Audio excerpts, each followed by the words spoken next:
So welcome to study panel guys. तो जैसा कि हमने अपनी लेक्चर सीरीज स्टार्ट की थी फूड कोऑपरेशन ऑफ इंडिया के एजीएम के लिए, तो आज उसका वीडियो लेक्चर नंबर 6 है और आज हम पढ़ने वाले हैं सॉइल इरोजन। ये बहुत ही इजी टॉपिक है और अराउंड 10 मिनट के अंदर ये टॉपिक खत्म हो जाने वाला है। ठीक है, तो देख लेते हैं हमने क्या क्या पढ़ लिया है। तो हमने पढ़ लिया है इंट्रोडक्शन, पढ़ लिया है physical properties, chemical, biological properties और सॉइल इन इंडिया पढ़ लिया। अगर आपने नहीं पढ़ी है तो लिस्ट बनी हुई है, उस लिस्ट में आप आराम से देख सकते हो। और आज जो हम कवर करने वाले हैं वो अपना सॉइल इरोजन। तो without wasting any time let's start it. So सबसे पहले आज हम कवर क्या करेंगे ये देख लेते हैं। तो जो आज हम कवर करने वाले हैं वो है कि इंट्रोडक्शन, सॉइल इरोजन होती क्या है, फिर सॉइल इरोजन के कारण क्या है और उसके इफेक्ट क्या होते हैं सॉइल के ऊपर। ठीक है, so that's it. So let's start with soil erosion के इंट्रोडक्शन से। तो सॉइल इरोजन क्या होती है, ये मान लेते हैं हमारे खेत है। ठीक है, इसके ऊपर होगा क्या कि जैसे ही पानी, बहता हुआ पानी आएगा, वो क्या करेगा, इसकी जो मिट्टी है उसको अपने साथ बहा के ले जाएगा। विद फ्लो मिट्टी वॉश आउट। ठीक है, तो क्या लिखा है, loss of soil cover due to natural agents like wind की वजह से, रनिंग वाटर की वजह से सॉइल की ऊपरी परत का चला जाना हमारा सॉइल इरोजन कहलाता है। जैसे कि आप ये देखो, यहाँ इस साइड से पानी आया है और यहाँ से पूरी मिट्टी को बहा के ले गया है। ठीक है, तो सॉइल इरोजन से क्या होता है कि जो, क्योंकि हम जानते हैं कि ऊपर की टॉप सॉइल होती है, ये वाली ऊपर की टॉप सॉइल, ये अपनी फर्टाइल होती है। और अगर ऊपर की फर्टाइल और इसमें ऑर्गेनिक मैटर भी होता है, तो ये फर्टाइल सॉइल अगर बह जाएगी वाटर होने की वजह से, पानी की और धूल की वजह से, तो क्या होगा, हमारी सॉइल इनफर्टाइल हो जाएगी और लेस फर्टाइल हो जाएगी। ठीक है, क्योंकि ऊपर की सॉइल में बारीक कण होते हैं, मिही कण होते हैं, जो कि विंड के थ्रू ही सेटल होते हैं, तो वो आसानी से विंड के थ्रू ही उड़ सकते हैं और वाटर के थ्रू जा सकते हैं, जिसकी वजह से हमारा सॉइल इरोजन होता है।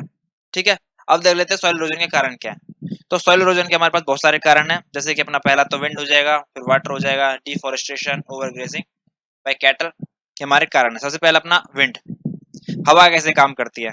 मान लेते हैं हवा का बहाव इस तरह चलती है हवा, ये अपना हवा है, हवा का डायरेक्शन इस साइड है और ये हमारा खेत है।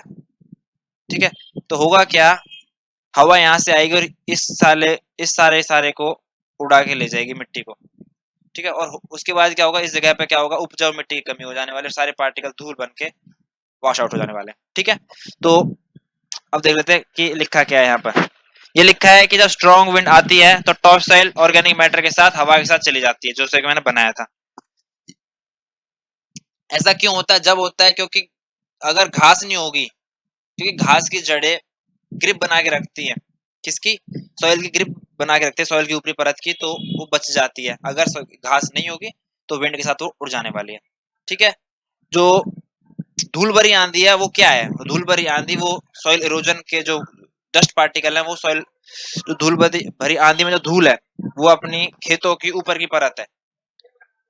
जैसे कि आप देखते हो कि जैसे नए नए रेलवे, नए रोड्स बनते हैं, तो क्या होता है कि धूल बढ़ जाती है, क्योंकि हम पेड़ पेड़ काट देते हैं, घास हटा देते हैं, झाड़ियां हटा देते हैं। इस वजह से क्या होता है कि विंड के साथ फ्लो उड़ने लग जाती है अपने ऊपर की परत। सेकंड कारण जो होता है वो होता है वाटर।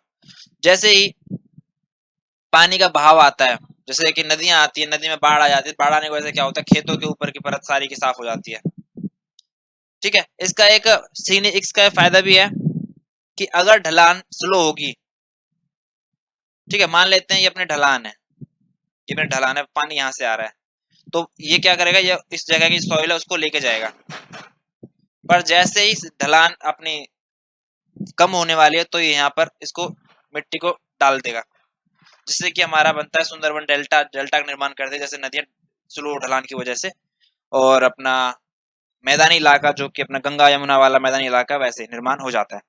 ठीक है, तो रेन की वजह से हिली एरियाज में सॉइल वॉश आउट हो जाती है और प्लेन्स की तरफ आ जाती है।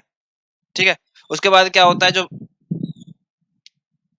ये कुछ टाइम बाद, एक सेकेंड, हाँ, कुछ टाइम बाद क्या होता है कि जो सॉइल जो आ रही है वो अपने खेतों में एडजस्ट, मतलब आ जाती है और अपना जमीन उपजाऊ भी है। तो इसके दो फायदे भी है, नुकसान भी है इसके अंदर। ठीक है, और क्योंकि एक्सेस में जब पानी आता है, बाढ़ आती है, तो उससे अपनी लाइफ का नुकसान भी होता है, प्रॉपर्टी नुकसान हो जाता है। प्लस में अगर सॉइल का मृदा अपरदन होता है, इसको हिंदी में मृदा अपरदन बोल देते हैं, सॉइल इरोजन को हम कहते हैं मृदा, सॉरी ये गलत लिख दिया मैंने, एक सेकेंड, इसको हिंदी में थोड़ी सी वैसी कमजोर, ठीक है ना, मृदा, मृदा अपरदन, इसको हम बोलते हैं मृदा अपरदन, ठीक है। तो इससे क्या हो सकता है, अपने एग्रीकल्चर का भी नुकसान होता है, क्योंकि फसलें की फसलें बह जाती हैं पानी के अंदर, तो ये हो गया दूसरा कारण। ये आप देख सकते हैं कि ये धूल भरी आंधी चल रही है और खेतों के ऊपर की ऊपरी सतह को उठा के लेके जा रही है, ये अपना सॉइल इरोजन बाय विंड दिख रहा है। सेकंड है सॉइल इरोजन बाय वाटर, ये देखो ये खेत में, ये खेत का में फसल उग रही थी, यहाँ से पानी की वजह से क्या हुआ है, इधर इतनी फसल गायब हो चुकी है और ये फसल ये बह के जा रही है, देखो आप, ठीक है। नेक्स्ट नेक्स्ट अपना है सॉइल इरोजन का तीसरा नंबर कारण है जो है ओवर ग्रेजिंग।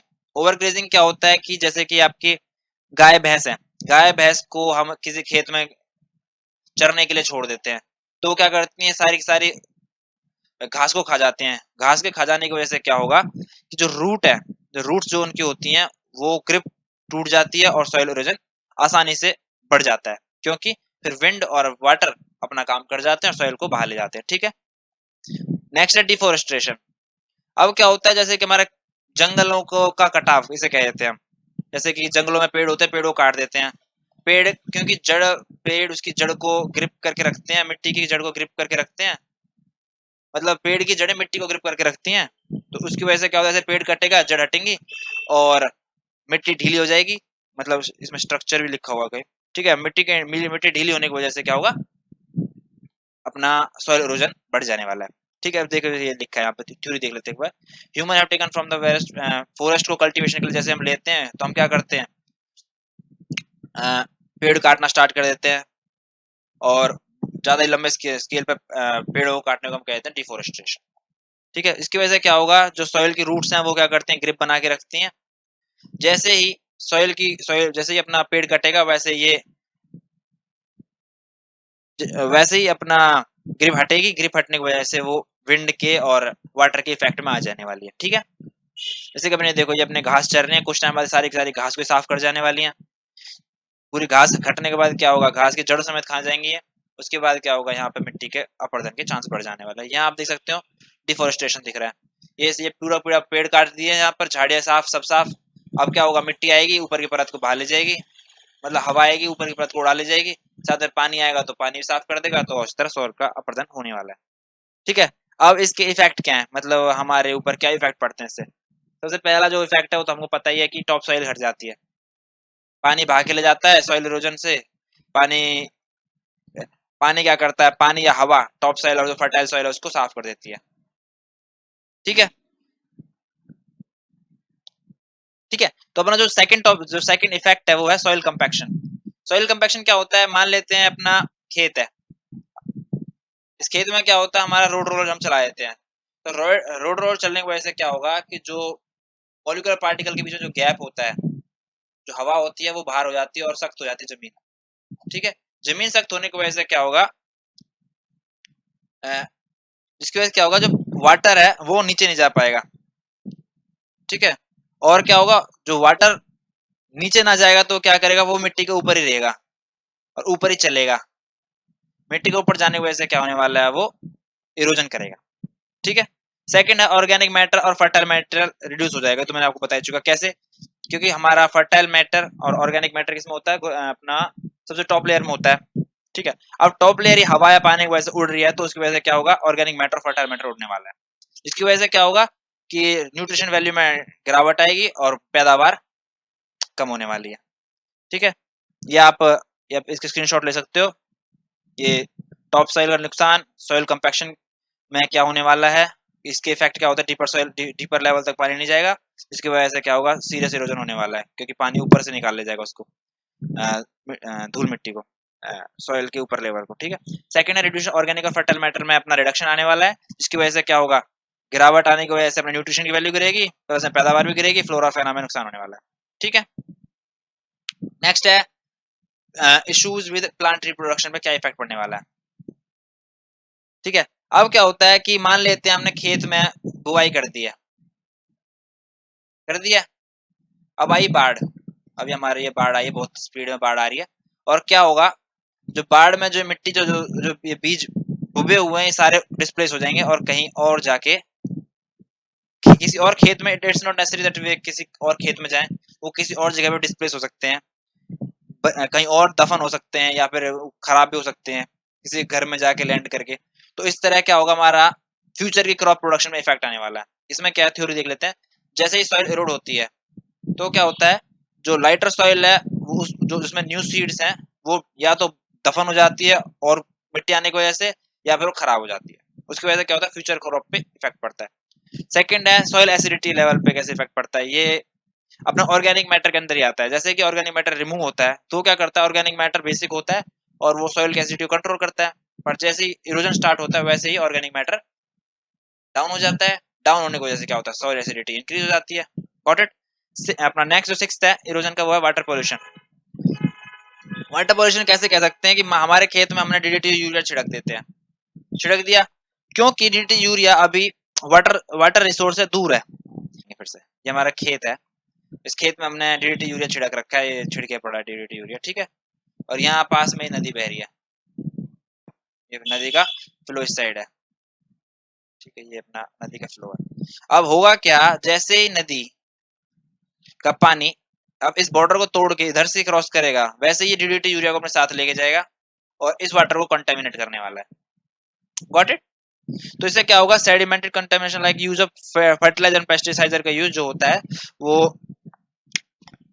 पानी के अंदर चला जाता है, जिसकी वजह से क्या होता है, फिश और वाटर क्वालिटी का डैमेज होता है। तो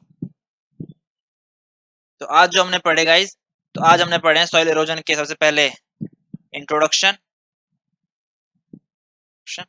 सेकंड हमने पढ़ा इसके कॉजेज, थर्ड हमने पढ़ा इसके इफेक्ट, ठीक है। इंट्रोडक्शन में पढ़ा कारण वो होती क्या है, सेकंड हमने पढ़ा कि ये अपने सॉइल इरोजन किसकी वजह से होता है, पहला अपना होता है वाटर की वजह से,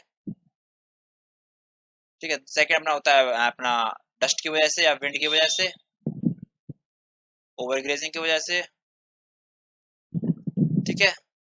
और अपना एक और था, एक सेकंड में देख लेता हूँ, ठीक है, अपना ओवरग्रेजिंग की वजह से और डिफोरेस्टेशन की वजह से, ठीक है। एक और था अपना डिफोरेस्टेशन की वजह से। इफेक्ट्स में हमने पढ़ा कि इसके इफेक्ट किसे पड़ता है, टॉप सॉइल का पे फर्क पड़ता है, प्लस में एसिडिटी पे इफेक्ट पड़ता है, प्लस में प्रोडक्शन पे फर्क पड़ता है, प्लस में वाटर पोल्यूशन मींस अपना लिविंग लाइफ पे इफेक्ट पड़ता है, ठीक है। इस तरह हमने इफेक्ट पढ़े। तो आज हमने अपना सॉइल इरोजन का पूरा लेक्चर खत्म कर लिया, तो अराउंड 10 मिनट के अंदर ही खत्म हो गया है। ओके, और लास्ट में don't forget to share and subscribe your favourite channel study panel, and this is your teacher. Okay guys, अब हम नेक्स्ट लेक्चर में मिलेंगे, इसमें वीडियो नंबर 7 होने वाली है। तब तक के लिए गुड बाय।